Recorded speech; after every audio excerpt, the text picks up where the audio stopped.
2 മുട്ട പൊട്ടിച്ചൊരു ബൗളിലേക്ക് ഒഴിച്ചു കൊടുത്തിട്ടുണ്ട്. ഇതിലേക്ക് 1/2 കപ്പ് അളവിൽ പാലും കൂടെ ഒഴിച്ചു കൊടുക്കാം. വളരെ ഈസി ആയിട്ട് തയ്യാറാക്കിയെടുക്കാൻ പറ്റിയൊരു ഈവനിങ് സ്നാക്കാണ് കേട്ടോ. എരിവിനനുസരിച്ചിട്ടുള്ള കുരുമുളക് പൊടി ചേർത്ത് കൊടുക്കാം. 1/2 ടീസ്പൂൺ കുരുമുളക് പൊടിയാണ് ഞാനിവിടെ ചേർത്ത് കൊടുത്തിട്ടുള്ളത്. ഇതിലേക്ക് ആവശ്യത്തിനുള്ള ഉപ്പും കുറച്ച് മല്ലിയില ചെറുതായിട്ട് കട്ട് ചെയ്തതും കൂടെ ചേർത്ത് നല്ലപോലെ ഒന്ന് മിക്സ് ചെയ്തെടുക്കാം കേട്ടോ. സ്കൂളിൽ വിട്ട് വരുന്ന കുട്ടികൾക്കൊക്കെ വളരെ എളുപ്പത്തിൽ തയ്യാറാക്കി കൊടുക്കാൻ പറ്റും. ഇനി ഞാനിതിലേക്ക് ആവശ്യത്തിനുള്ള ബ്രെഡ് എടുത്തിട്ടുണ്ട്.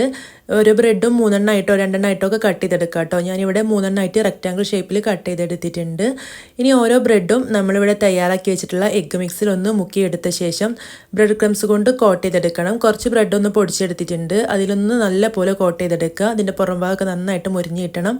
ഇനി ചൂടായ എണ്ണയിലേക്ക് ചേർത്ത് കൊടുത്തിട്ട് 2 വശം നല്ല രീതിയിലൊന്ന് മൊരിയിപ്പിച്ചെടുക്കുക. നല്ല ടേസ്റ്റി ആയിട്ടുള്ള ഒരു സ്നാക്കാണ്. നിങ്ങൾ എന്തായാലും തയ്യാറാക്കി നോക്കണം. നിങ്ങൾക്ക് ഇഷ്ടമാവും. വീഡിയോ ഇഷ്ടമായിട്ടുണ്ടെങ്കിൽ ലൈക്ക് ചെയ്യാനും ഷെയർ ചെയ്യാനും നിങ്ങളുടെ അഭിപ്രായം കമൻ്റായിട്ട് അറിയിക്കാനും മറക്കരുത് കേട്ടോ.